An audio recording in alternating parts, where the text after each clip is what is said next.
So what are we going to do to remain on top? How are we going to feed the population? How are we going to even leverage not just feeding ourselves, but to also feed the world? You've heard it over and over that Africa has enough resources to feed the world, feed itself, and export the rest to the world. What role is Nigeria going to play? And the best crops are the root and tuber crops. When you look at cereals, compare it with cereals are usually subject to a lot of climate change. The root and tuber crops are the crops of the climate change. They ride rough on top of the climate change. The root and tuber crops are like the eagles of crop. You know the bird called eagle. It shows off its potential, its power best in the storm. So the root and tuber crops in the face of climate change is like the eagle in the storm. And it is the time for them to showcase their power, their strength, their resilience. And this is what we are seeing as an opportunity. That cassava, sweet potato, Irish potato,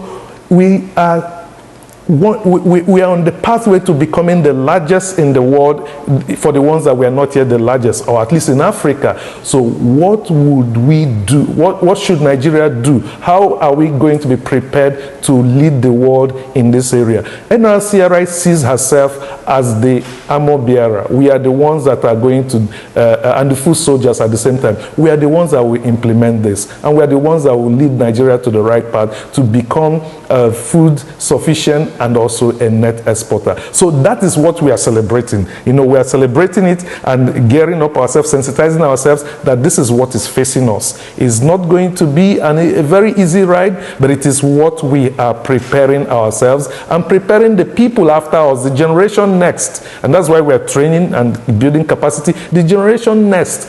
How would you key in? You know, you need to align to be able to deliver on this promise of the root and tuber crops for the world.